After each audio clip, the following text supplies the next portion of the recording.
Good evening, how y'all doing? My name is Justin J. I am the founder of kingareats.com. Girl, let me stop bullshit, but it would be cute to do a video like that. But I want to talk about chasing your dreams and living in your truth. Y'all already know what time it is. I got the black V-neck on.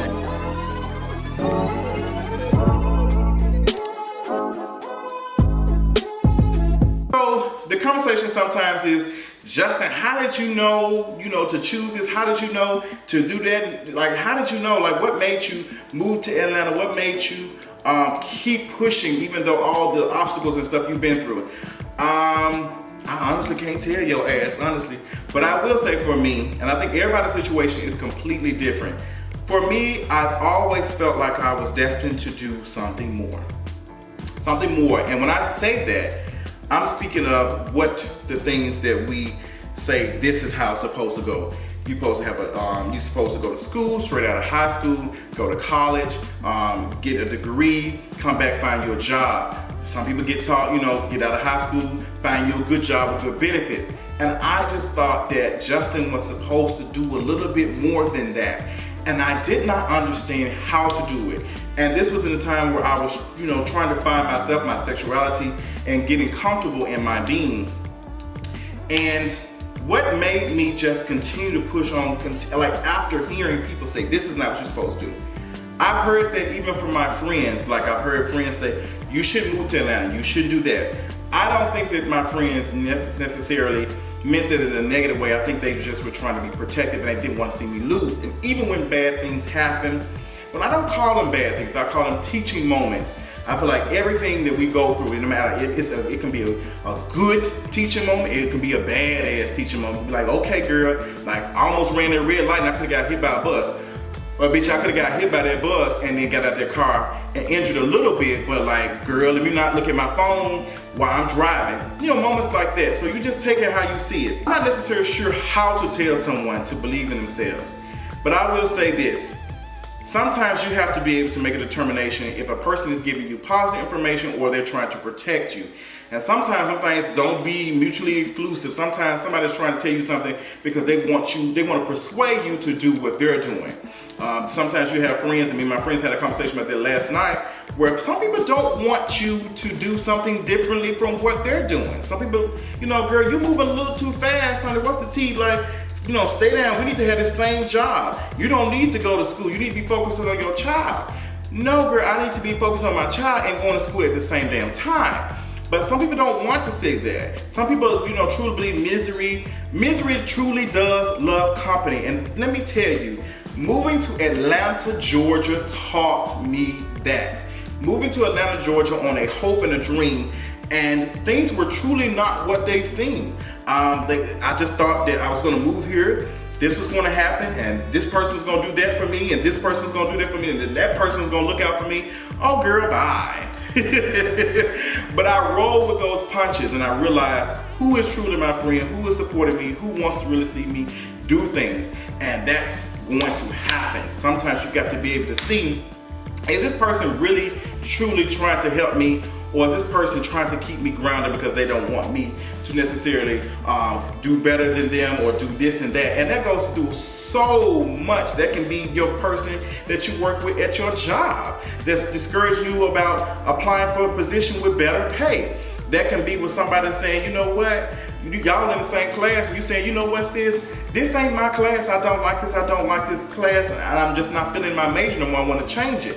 And your friend might say, well girl, you do that shit, you might not have no job, you might not get no scholarship, but sometimes you need to make drastic ass changes and moves, and sometimes you need a change of pace. And what one of my friends told me, that's C.C., I love her to death, she said, sometimes you just need a change of pace, and I felt like that's what Atlanta, Georgia was. I felt very stagnant in Memphis, Tennessee, and that's not saying that Memphis is a bad city or it's not for me. I think I just needed something different to make me wake my ass up and to change what I'm doing, because I became so comfortable being in Memphis. I didn't have to do things. Like I knew what expressway to take to get here. I knew this is where Bartlett Police Department don't play. Can't go down Stage Road. You can't take this street because this street got a lot of potholes. But when I got to Atlanta, Georgia, the pace was different because I did not know these avenues. I didn't know these streets and stuff. And that's mentally and physically driving. Like I didn't know what to do. So, but it challenged me to stay on my toes and stay focused on what the fuck I came down here for. Because if your ass fail, you taking your ass back to Memphis. Now, I ain't gonna lie, there was some pressure that, you know, if I fail, I'm gonna look like a failure. I mean, that kept me, you know, pushing a little bit, but at the same time, that doesn't work for everybody. So focus on what you love. I think it's important to find what you truly want to do. I know a lot of people say you need to go to college straight out of high school, but sometimes I really don't think that's the thing. I think a lot of people don't realize what they really want to do until they're like 23, 24. I think it's different, but I think we've all been given the same outline of what you're supposed to do, and it does not truly work for everybody. I should have been doing something completely different straight out of high school, but I thought that me going to school and you know, being a police officer, you know, studying criminal justice, I thought this was the move. But I kept being in classrooms and stuff that I was just not focused. And I think, and not necessarily if this was my ADHD, but I wasn't truly in love. If you put me in a classroom right now, someone teaching me how to edit a video correctly, or to increase, you know, my views or make people my platform more visible, I'm very interested because I love it. So if you love something, if you truly love what you do, you will never have to work a day in your life. Now that's not saying, girl, quit your damn job and take your ass and start painting on Beale Street. You know, like, girl, I ain't gonna, like, I'm gonna have to get you to sign off or something. Like, girl, I ain't telling you to do that. But sometimes that shit does work. Sometimes sleeping on somebody's floor. Sometimes, you know, doing that, just like, girl, you know what? Fuck all this shit. I did that. And that's not a day that I do not regret telling my apartment, screw y'all. I'm not gonna pay rent. I'm getting the fuck out of here. Because y'all are keeping me grounded. I'm living check to check. I'm unhappy. And I'm not in a good mental space. So screw that. And the moment I left that shit, the moment I did, I saw a little bit of growth. And then it was taken back. Because you all remember when that happened, I moved in with a friend and they kicked me out. So I had to go to the place that I did not want to go to, and that was my mother's house. I did not want to do that. But something just, probably the universe said, girl, you're gonna go there. You're gonna either take this route or you're gonna take this route. It just depends what's the shortest route you wanna go. Okay, I was asking Siri, and child, she been listening to Google Maps. We know Siri have her ass lost in a minute.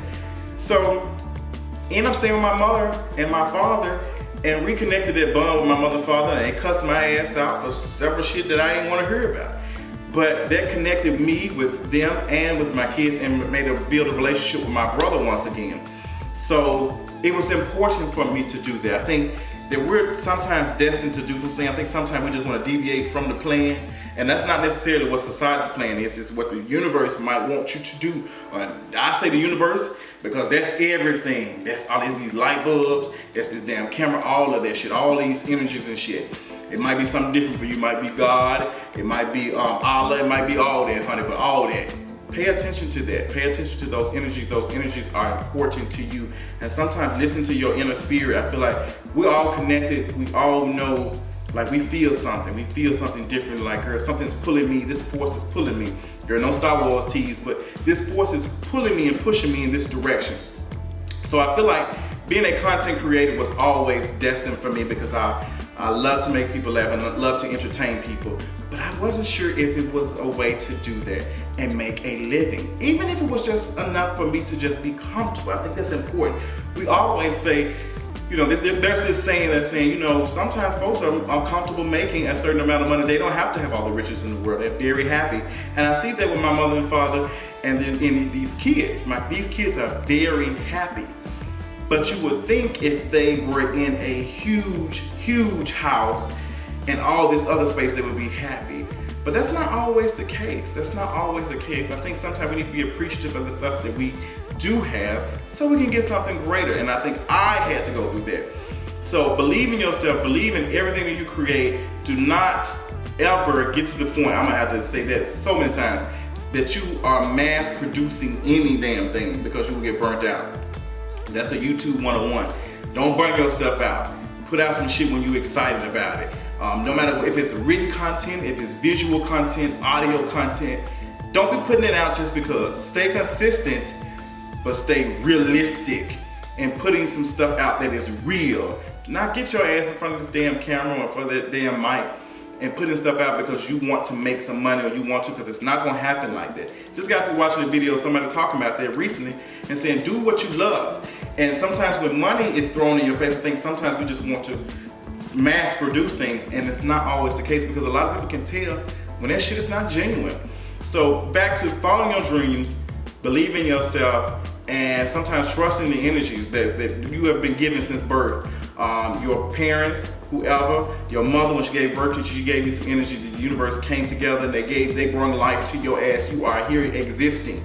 Pay attention to that shit that's inside your body, and it's gonna tell you sometimes right and wrong, honey. Sometimes I have to listen to my intuition, be like, you know what, that shit ain't right. That ain't right. Sometimes when something don't work out, like, you know what, not because that door needs to be closed to something bigger. Child, I might have saved my life. I might have taken that position at that company and been stressed the hell out, making $100,000, but bitch, I can't enjoy it because my ass is stressed out. I can't do any of that. Sometimes it ain't what you seen. Goes back to my video about social media and how Skynet is social media, okay? But you know, just pay attention to that. Go pay attention and see that everything ain't what you see, what you get. Sometimes you look at me and be like, oh, Justin, you got it together. Oh girl, sometimes I don't, child. Sometimes I lay my ass in bed and I do not want to get my ass up. But it's people like you all who watch me and support me that make me continue on to do what I do. And that's my family, my friends, and my loved ones. So make sure that you stay in contact with those folks so they can keep you. Make sure you're having people in your life that's gonna keep pushing you doing better and greater things and not keeping you grounded. That's one of the things I had to learn in Atlanta, because you would think some people are here for you and some folks just not. They just like, okay, girl, she doing whatever, but I'm not gonna truly support, and that's just what it is. And sometimes you gotta realize, like, you know what? That bitch never was here for me. But I'm gonna tell you who is here for me, my true friends. These my true family and people who really want to see me do better and greater things. So I love y'all, honey. I hope y'all enjoyed this video. I'm done preaching. My throat hurt and I feel like I done gave head to a 10-inch pink. But that's another story. Tell what y'all thought about this video, honey. We're gonna have more conversations about that, honey, at this round table, whatever you call it. If you see a roach in this video, pay no attention to it, because that's a puppet master upstairs. I love y'all so much, and I'll talk to y'all later on tonight.